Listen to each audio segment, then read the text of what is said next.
প্রকৃতিগতভাবে বাংলাদেশ একটি দুর্যোগপ্রবণ দেশ। অতিবৃষ্টি, বন্যা, ঘূর্ণিঝড়, জলোচ্ছ্বাস প্রতি বছর যেন লেগেই আছে। তবে এসব প্রতিকূলতার সাথে লড়াই করে অদম্য সাহসী জাতি দুর্যোগের ক্ষয়ক্ষতি অনেকাংশে কমিয়ে এনেছে। সরকারি ব্যবস্থাপনার পাশাপাশি বেসরকারি সংস্থা ও বিভিন্ন স্বেচ্ছাসেবী প্রতিষ্ঠান বাংলাদেশের দুর্যোগ মোকাবিলায় গুরুত্বপূর্ণ ভূমিকা পালন করে চলেছে। যে কোনো প্রাকৃতিক দুর্যোগের আগে বাংলাদেশ আবহাওয়া অধিদপ্তর অত্যাধুনিক যন্ত্রপাতি ও প্রযুক্তি সহায়তায় আগাম সতর্কতা বার্তা পৌঁছে দিতে সক্ষম। বাংলাদেশ টেলিভিশন ও বাংলাদেশ বেতার সহ অন্যান্য গণমাধ্যমও এক্ষেত্রে দায়িত্বশীল ভূমিকা পালন করে চলেছে। ভৌগোলিক অবস্থানগত কারণে বাংলাদেশ একটি বসতিপূর্ণ দেশ। জাতিসংঘের জনসংখ্যা জরিপ 2020 অনুযায়ী বাংলাদেশের মোট জনসংখ্যার 18,68,93,830। বাংলাদেশের প্রতি বর্গ কিলোমিটারে 1,265 জন মানুষ বসবাস করে। 2019 সালের একটি পরিসংখ্যান অনুযায়ী দেশের মোট জনসংখ্যার প্রায় 40% মানুষ শহরে বাস করে। অর্থাৎ নাগরিক সভ্যতা বিকাশের সাথে সাথে মানুষ নগর বা শহরমুখী হতে শুরু করেছে। আবার নগর সভ্যতার কারণে দেশের একটি বিশাল জলভূমি ভরাট করে আকাশ ছোঁয়া অট্টালিকা তৈরির প্রতিযোগিতা চলছে। শহর বা নগর থেকে উধাও হচ্ছে সবুজ বনভূমি। বলা যায় অট্টালিকার ভিড়ে নগরীর আকাশ যেন ক্রমশ ঢাকা পড়ছে। হারিয়ে যাচ্ছে নগর থেকে শিশুদের খেলাধুলার মাঠ। বাংলাদেশ একটি প্রাকৃতিক দুর্যোগের দেশ। বন্যা, ঘূর্ণিঝড়, জলোচ্ছ্বাস, অতিবৃষ্টির কারণে পাহাড় ধস, খরা, শৈত্যপ্রবাহ, তাপপ্রবাহ, তারপর নদী ভাঙন, এইসব দুর্যোগ আমরা খুবই পরিচিত। এবং বাংলাদেশের দুর্যোগ ব্যবস্থাপনাটি সেই একদম স্বাধীনতার পর থেকে এই প্রাকৃতিক দুর্যোগগুলো মাথায় নিয়েই গড়ে উঠেছে। এবং বাংলাদেশ বিশেষ করে বন্যা এবং ঘূর্ণিঝড়ে অনেকটা সহনীয়তা অর্জন করেছে। কিন্তু আমাদের বিবেচনায় রাখতে হবে এই প্রাকৃতিক দুর্যোগের পাশাপাশি কিছু মানবসৃষ্ট দুর্যোগ আছে এবং কিছু পটেনশিয়াল ডিজাস্টার, যেমন ভূমিকম্পের মতো ঝুঁকি রয়েছে। এই আমাদের দুর্যোগ ব্যবস্থাপনায় এত উন্নতির মাঝে আমাদের কিছুটা হলেও আমরা পিছিয়ে আছি। এই নগর অঞ্চলে যে দুর্যোগগুলো, প্রাকৃতিক দুর্যোগ ও নগর অঞ্চলেও কিছু প্রাকৃতিক দুর্যোগ বিশেষ করে আছে, নগর বন্যা, জলাবদ্ধতা, ভবন ধস। এটি আমরা এর আগে কয়েকটি দুর্ঘটনার অভিজ্ঞতা আমাদের রয়েছে। অগ্নিকাণ্ড আমরা নিয়মিতই দেখছি। রাসায়নিক দুর্ঘটনা, এটাও আমরা বেশ কয়েকটি ঢাকা সহ কয়েকটি শহরে পরিলক্ষিত করেছি। এখন বাংলাদেশের যে দুর্যোগ ব্যবস্থাপনার ক্রমাগত উন্নতি, সারা বিশ্বে আমরা রোল মডেল হিসেবে স্বীকৃত, কিন্তু তারপরেও আমাদের উন্নতির জায়গা হলো এই নগর দুর্যোগের সহনীয়তাটি অর্জনটি। এই বিবেচনাটি মাথায় নিয়ে আমরা এর আগে লক্ষ্য করেছি নগর দুর্যোগ সহনীয়তা অর্জনের জন্য এর আগে কয়েকটি প্রকল্প কাজ করেছে, বিচ্ছিন্ন উদ্যোগ ছিল। এখন আমরা যে নগর দুর্যোগ সহনশীলতার যে সমন্বিত অর্জনটি তৈরি করতে যাচ্ছি, আমাদের বর্তমান অন্তর্বর্তীকালীন সরকার, বিশেষ করে আমাদের দুর্যোগ ব্যবস্থাপনা ত্রাণ মন্ত্রণালয়ের দায়িত্বে নিয়োজিত মাননীয় উপদেষ্টা জনাব ফারুক আজমের ব্যক্তিগত উৎসাহের কারণে উনি এই বিষয়টি গুরুত্বের সাথে নিয়ে আমাদের একটি নির্দেশনা দিয়েছেন যে একটি সমন্বিত উদ্যোগ গ্রহণ করা হোক, যাতে আমাদের নগর দুর্যোগের সহনশীলতাটি বাড়ে।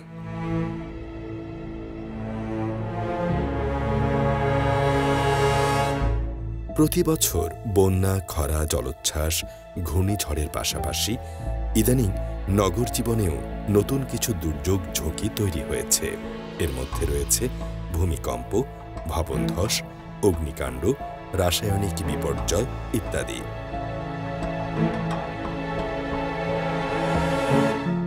বন্যা, খরা, ঘূর্ণিঝড় ও জলোচ্ছ্বাস মোকাবিলার মতো যথেষ্ট সক্ষমতা অর্জিত হলেও নগর দুর্যোগ মোকাবিলার প্রস্তুতি আমাদের এখনও যথেষ্ট নয়। 2013 সালে সাভারে রানা প্লাজা ভবন ধস, 2019 সালে রাজধানীর চুড়িহাট্টায় ভয়াবহ অগ্নিকাণ্ডে দুর্যোগের ক্ষত আমরা এখনো কাটিয়ে উঠতে পারিনি। এছাড়াও গত কয়েক বছরে অসংখ্য অগ্নিকাণ্ডে আমাদের ব্যাপক জানমালের ক্ষয়ক্ষতি হয়েছে। ইতিপূর্বে চট্টগ্রামের সীতাকুণ্ডে বিএম কন্টেইনার ডিপোর অগ্নিকাণ্ড আরও অনেক দুর্ঘটনার চিত্র আমাদেরকে সবসময় আতঙ্কিত করে তোলে। এসব দুর্যোগ ও দুর্ঘটনা প্রতিরোধের দায় কার? সরকারের একার পক্ষে এত বড় দুর্যোগ মোকাবিলা কোনোভাবেই সম্ভব নয়। এজন্য প্রয়োজন একটি সম্মিলিত ব্যবস্থাপনা। এতে যেমন সরকারি প্রশাসনের তদারকি প্রয়োজন, তেমনি প্রয়োজন দক্ষ নগরবিদ, প্রকৌশলী সহ সংশ্লিষ্ট মহলের সমন্বিত প্রচেষ্টা। আশার কথা, এর মধ্যেই প্রস্তাবিত নগর দুর্যোগ সহনশীলতা বৃদ্ধি প্রকল্প গ্রহণ করা হয়েছে। এই প্রকল্পের আওতায় জাতীয় ও স্থানীয় পর্যায়ে দুর্যোগ মোকাবিলায় কার্যকর কিছু উদ্যোগও গ্রহণ করা হয়েছে। এই উদ্যোগের মধ্যে রয়েছে জরুরি সাড়াদান সমন্বয় কেন্দ্র বা ইমার্জেন্সি রেসপন্স কোঅর্ডিনেশন সেন্টার, দ্রুত সাড়াদান ব্যবস্থা বা কুইক রেসপন্স ম্যানেজমেন্ট এবং তাৎক্ষণিক নির্দেশনা পদ্ধতি বা ইনসিডেন্ট কমান্ড সিস্টেম চালু করার পরিকল্পনা। নগর দুর্যোগ নিয়ে ইতিপূর্বেও কাজ হয়েছে, কিন্তু অনেকগুলো কাজ হয়েছে বিচ্ছিন্নভাবে।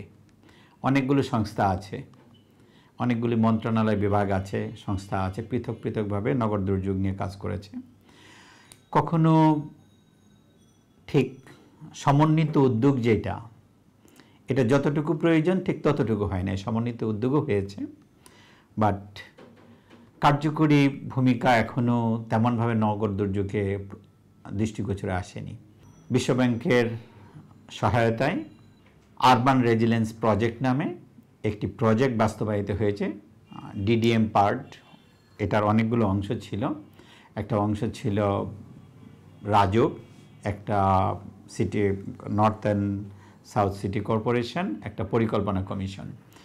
সব মিলে যে অংশটা ছিল ডিডিএম পার্টে, সেখানে মূলত যে কাজটা করা হয়েছিল ট্রেনিং, এক্সারসাইজ অ্যান্ড ড্রিলস এর মাধ্যমে, অর্থাৎ ভূমিকম্প পরবর্তী উদ্ধার কার্যক্রম কিভাবে পরিচালনা করা যায় সমন্বিতভাবে, এই লক্ষ্য উদ্দেশ্য নিয়ে টেড প্রোগ্রামটা পরিচালিত হয়েছে। টেড প্রোগ্রামটার যে কম্পোনেন্ট ছিল, এই কম্পোনেন্টটা বাস্তবায়ন করেছে সরকারের সাথে চুক্তির মাধ্যমে ইউএনডিপি বাংলাদেশ। মূল কাজটা ছিল 6টা সংস্থা, ফায়ার সার্ভিস, সিভিল ডিফেন্স, দুর্যোগ ব্যবস্থাপনা অধিদপ্তর, দুর্যোগ ব্যবস্থাপনা ত্রাণ মন্ত্রণালয়, Sylhet city corporation, Dhaka north and south city corporation, এই 6টা সংস্থা মিলে এই প্রকল্পটি বাস্তবায়ন করেছে।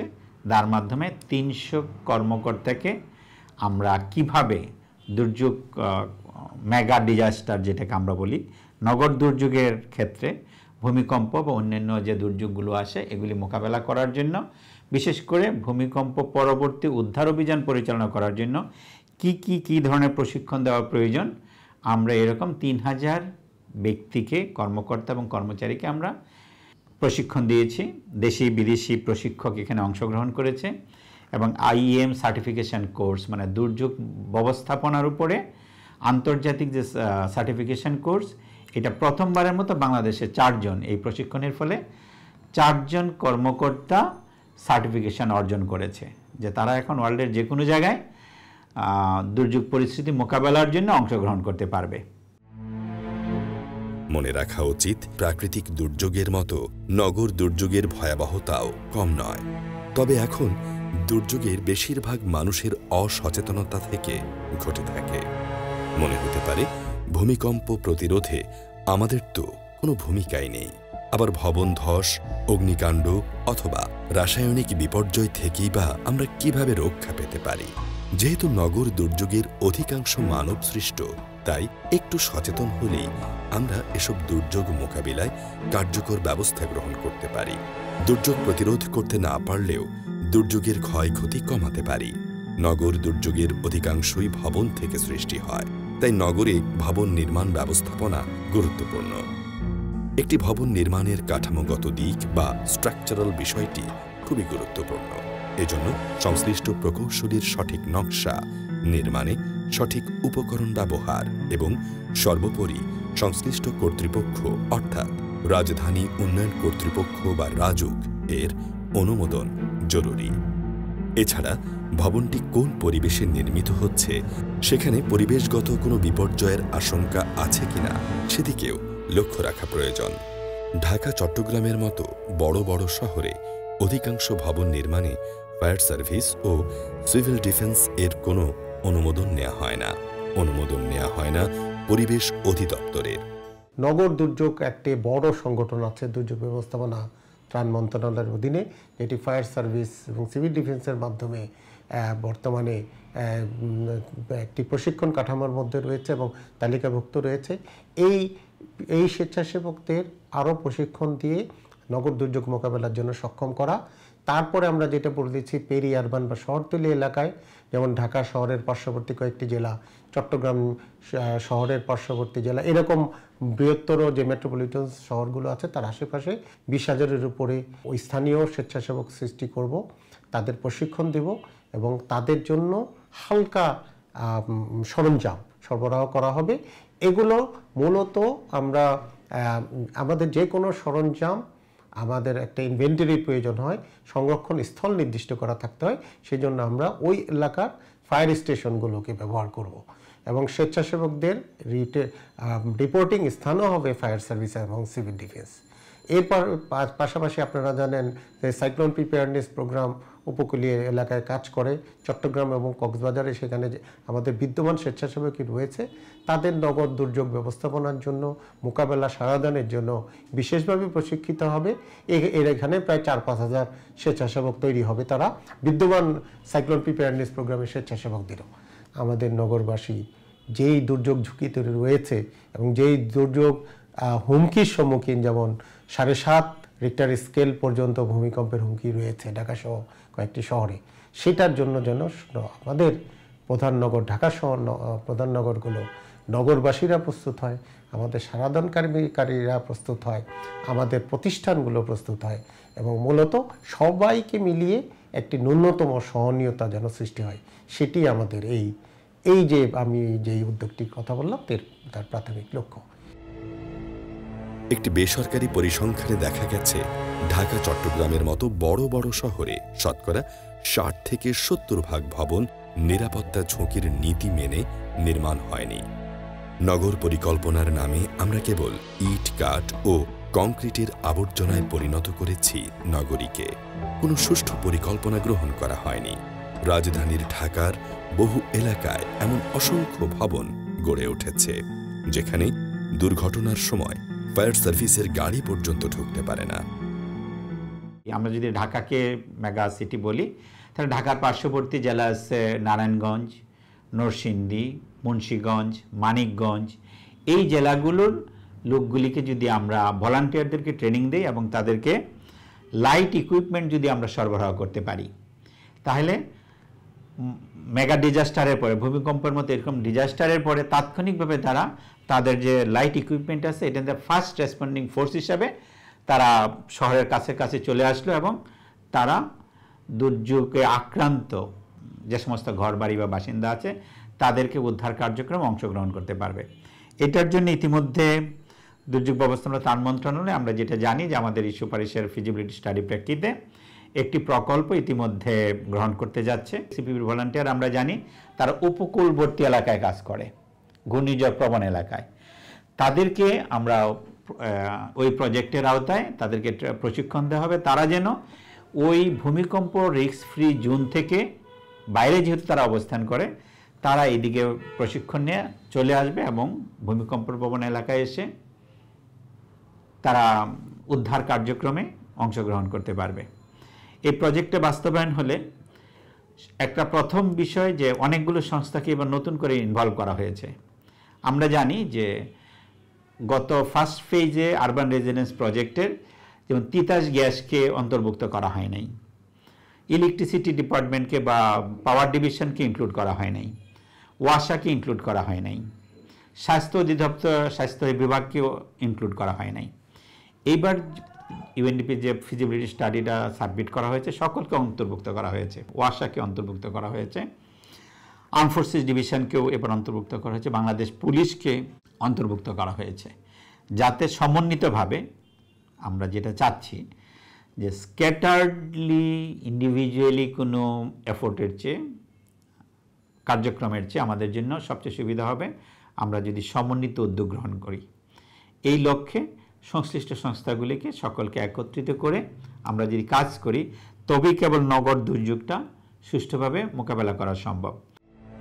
আকাশ ছোঁয়া মনোরম অট্টালিকা তৈরি হলেও সেসব ভবনে অগ্নি নির্বাপন ব্যবস্থা থাকে না। নগর দুর্যোগ একদিকে যেমন জানমালের ক্ষয়ক্ষতির জন্য হুমকি স্বরূপ, তেমনি জাতীয় অর্থনীতির দিক থেকেও দারুণভাবে নেতিবাচক প্রভাব ফেলে। সমন্বিত উদ্যোগে নগর পরিকল্পনা বাস্তবায়িত হলে আমাদের নগর ও শহরগুলো প্রকৃত অর্থেই বসবাসের যোগ্য হয়ে উঠবে। তখন আর কবিকে আক্ষেপ করে বলতে হবে না, দাও ফিরে সে অরণ্য, লও এ নগর। আমরা যে যেখানেই থাকি না কেন সবাই নিরাপদে থাকতে চাই। কবির ভাষায় আমরাও হয়তো মনে মনে বলি, ধরনীর এক কোণে রহিব আপন মনে, ধন নয় মান নয় একটুকু বাসা করেছিনো আশা।